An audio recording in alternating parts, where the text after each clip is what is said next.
and welcome back to redheart.com. I'm your host Mikey here from the Crochet Crowd. This is video number 2 as we work along our Afghan throw just like you see here. In today's video we're working on the squares that are assembling the octagons together. In today's video I'm going to show you step by step on how to make these squares, and then in video number 3, which is next, we're going to be putting everything together and finalizing your Afghan. So now let's get started working on your squares right now.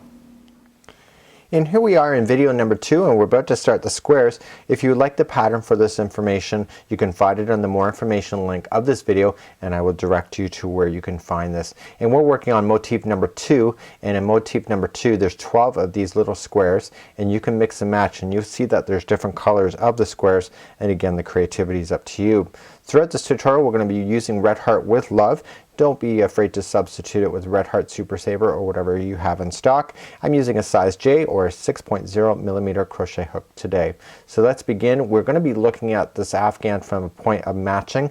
We've already finished video number 1, which is the octagon itself. So in this next one we have 4 different layers. So we have 4 different rows growing up, and what I want to do, my goal is to finish off the round. So when we go to finish this off is that the outside color matches the octagon shape, so that when we go to put it together it looks like it's blending together just perfectly. To keep my Afghan looking consistent, I'm going to start off the same kind of way, and what I need to do is that I want to make sure that the final ends up in the pink. And what I noticed that with myself is that the final 2 rows, there's only 4 rounds going all the way around, and what I want to do is the final 2 rounds I want it to be pink. So I'm going to change the middle to be yellow just like this one, and then I'm going to go blue, and then I'm going to go 2 layers of pink in order to match it with this particular sample that I'm showing on screen. So let's begin. We're going to do a slip knot just like we did on video number 1, and the very beginning of this, the first few revolutions are exactly identical as you're working on the same pattern. So these are the squares, but we're going to start off in the same manner. So let's begin. This does not count as 1. We want a total of chaining of 5. So 1, 2, 3, 4, and 5, and we want to create a ring. So we're going to go to the beginning, chain, and pull the yarn through and through to form the center ring. And the straggler I just want to leave down on the top so I can trap it in a position for next time. So let's continue on with round number 1, and that was chaining of 5, doing a slip stitch, and now we're going to do a beginning bobble in the ring. And you will notice in the more information of this pattern you will see that there's a beginning bobble and a regular bobble. So here's the beginning bobble and how you do it. So we're just going to immediately chain up 3, 1, 2, and 3. This is identical to what you did in video number 1, and we're just going to double crochet, and we're not going to finish the double crochet. We're going to pull through. You'll have 3 on your hook, pull through 2 and hold. So wrap, going in, pull through 2 and hold, and you will have 3 loops on your hook, yarn over and pull through all of them. And just like before, we want to chain 2, 1 and 2. You could do a whole Afghan using this whole square as well, so don't be afraid to do that. We want to do a regular bobble now. So a regular is just wrapping. We're going to double crochet, pull through 2 and hold, and we want to collect these loops on there so that we have a total of 4 loops in the end. So just like that. So wrap and then through, pull through 2 and hold, and you have a total of 4 now. So yarn over, pull through all 4, and then chain 2, 1 and 2. And so what we need to do is we have to have 8 groups of these bobbles going all the way around. So we just want to continue to go around the ring, making more bobbles just like you see here, so that you have a total of 8 of them at the end. So continue to do that. We'll meet back up when you have a total of 8 going around the center ring, and make sure you chain 2 in between each of the bobbles. So I'm finishing up my final bobble just like so you will be able to count. Okay, so 1, 2, 3, 4, 5, 6, 7, 8, and then make sure you do your chain 2, and then you join it to the very top of the beginning bobble, just right there. So right beginning. And I want to fasten off this color, so I'm going to take my scissors and snip, and I want to just pull up and just weave in the ends, and the next round is going to trap these weaved ends into position, so I'm not worried about it too much falling out. And you kind of want to keep a track of your tails throughout your project in order to make it work for yourself, in order to speed up your time when you're going to finish this off at the end. And this beginning one that we had, we can just safely trim that now because we trapped it under enough stitches. And voila, you can move along. So I'm going to move on along to blue to start off round number 2 for this project. To start off round number 2, I want to just create a slip knot, and this is just my own personal preference. You can fasten it on whichever way that you most prefer. And then I just want to come in between a bobble. So there you see that there's groups of 3 together. You just want to come anywhere. It doesn't matter which one. Grab the yarn and pull it through. And we are going to do a beginning bobble. So I'm just going to grab the straggler and the yarn, and I'm just going to pull it through once, and then I'm just going to grab the regular yarn 2 and then 3. So there is the beginning. So the first part is really trapped in there really good. And so I'm just going to do 2 more double crochets as the beginning bobble. So wrap and through and hold, and then wrap through, pull through 2 and hold.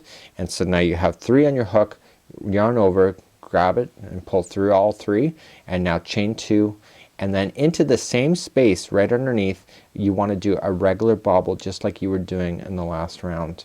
So just continue to gather your loops up. You don't finish off your double crochet, you just leave the last loop on, and then once you get 4, pull through all and then chain 2. So let's begin the next one. So in between the next space there we want to do a regular bobble. Okay, once you get your 4 on there, yarn over, pull through, chain 2, and in the same space put in another bobble. So every one of the spaces are going to have 2 bobbles in between, and you will have a chain 2 that separates the bobbles at the top, just like so. So let's review one more time. So 1 and 2, so that's your chaining a 2, come into the next space and put 2 more bobbles in with a chain 2 that separates them in between. And chain 2, and coming back into there to finalize that off, and continue to do that all the way around. We're going to meet back up, we're going to finalize this color off and bring on the pink for the final 2 revolutions of this project. So now coming all the way back around, and you can tell that I'm done because when you look at it you can see it's almost like spokes, and there should be 8 spots. So 1, 2, 3, 4, 5, 6, 7, 8, and then there's 2 bobbles into each one of those. And when you get the final bobble done, don't forget to chain 2 and then just join it to the beginning of the first bobble you started off with the slip stitch, just like so. And I want you to fasten off this color, and we're going to bring on pink for the final 2 revolutions for round number 3 and 4 for this particular square. And again, the color choices are up to you. You don't have to change colors. You can just do whatever you feel is most appropriately to you. So I'm just weaving these in gently because the next round, just like the yellow here, I was able to get those in so that it looks really quite decent when you're finished with it. So let's begin, and we're just going to do a slip knot just like so, and on the work here we want to pull it up, and when we look at it we just want to follow the spoke up. So just here's the yellow, just follow it up in between. Do not go in between where you see 2 are joining like this. Okay, so you just want to go right in between, and we want to fasten everything together. If you have your own fastening method, you're more than welcome to do so, and just bring everything together. And I want to do a simple chaining of 3 to begin. So let's do that. So 1, 2, and 3, and do 2 double crochets in to the same space, just like you see there. And so the very next one now is 2 double crochets into the next chain 2 space. So here's the next 2 right here, 2 double crochets in, and then it's calling for 3 double crochets in the next chain 2 space. So jump to the next one, and we're going to do 3 double crochets into there. And this is the very center of your square side. And then the very next one is 2 double crochets in, 1 and 2, and now we immediately are going to start a first corner, and the first corner is 3 double crochets, chain 2, and then 3 double crochets. So in the next space we're going to do 3 double crochets,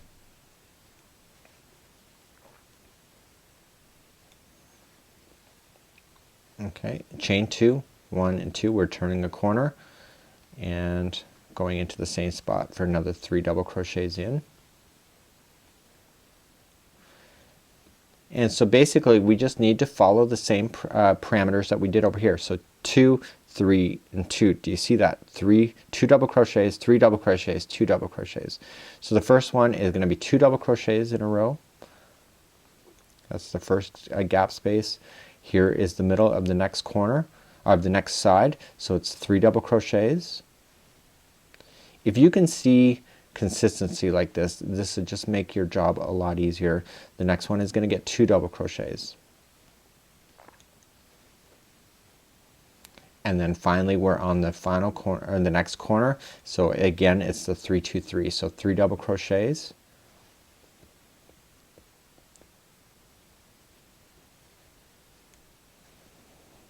chain 2,